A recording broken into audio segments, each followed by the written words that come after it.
बीच 12 साल से हूँ। सबसे विनती है, हम लोग केवल अपने काम के ऊपर वोट मांग रहे हैं।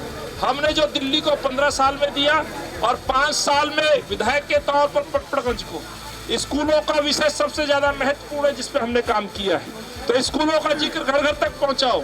एक शिक्षा मंत्री रहते हुए काम नहीं कर पाया और एक एमएलए के तौर पर 5-5 स्कूल खुलवा गया, एक सेंट्रल स्कूल खुलवा गया, नए सब्जेक्ट 10वीं से 12वीं करवा गया, प्ले फील्ड बनवा दिए, बच्चों के खेल के मैदान बनवा दिए, बच्चों को पानी की व्यवस्था दे दी।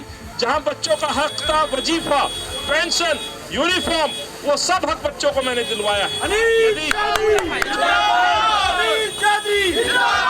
यदि जरूरत थी तो केवल उन बच्चों को जमीन से उठा करके डेस्क पे बैठाने की, और एक एक क्लास में जो बच्चे 55-60 पढ़ रहे हैं, उन बच्चों की संख्या को तकरीबन 30 से 35 करना। यह 2 काम महत्वपूर्ण है और मौका देंगी जनता, मौका देगी, आशीर्वाद देगी, तो मैं आपको विश्वास दिलाता हूँ, अपने जो साथी यहाँ खड़े हैं उनको इस विश्वास के साथ कि ये काम आने वाले दिनों में होगा। आपका बच्चा जीत के आता है तो आपका भाई जीत के आता है। कांग्रेस पार्टी। जिस कॉलोनी से हमने शुरुआत की वो कॉलोनी अनऑथराइज कहलाई जाती थी।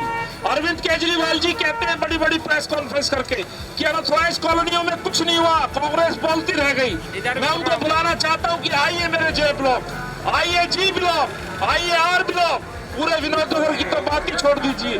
ये वो कॉलोनियां थी जिनमें सड़क नहीं थे, पानी नहीं थे, आपके भाई ने वक्त करके दिया है। और ये कॉलोनियां जो अनऑथराइज के नाम पर राजनीति कर रहे हैं, मैं उनको दिखाना चाहता हूं कि मेरे क्षेत्र में है। और आज 3 कॉलोनी नहीं, मेरे क्षेत्र की 100% कॉलोनियों में सीवर, सड़क, पानी, खरंजे हैं। अनिल चौधरी आज से ये बात मैं इसलिए कह रहा हूँ क्योंकि आप जब घर में जाएं तो जरूर आपसे कुछ सवाल पूछने वाले लोग आएंगे। उनको बताइए कि हमारे क्षेत्र में केवल विकास के नाम पे वोट डलेगा, और विकास जिसने किया है वो आपका भाई है, बच्चा है, अनिल है, जिसका चुनाव चिन्ह, जिसका चुनाव चिन्ह बड़ों के मेरे आशीर्वाद से, मेरे भाइयों के, नौजवानों के, मेरी बहनों के जो इस सफर में, मेरे इन गरीबों के जो रिक्शा लेके मेरे साथ साथ चल रहे हैं, मेरे ऑटो चालकों के जो मेरा प्रचार घर घर कर रहे हैं, उस बात से मैं कह सकता हूं कि आपकी विजय जरूर होगी। लेकिन उसके लिए हमें मन में थोड़ा सा और लगन के साथ काम करना होगा।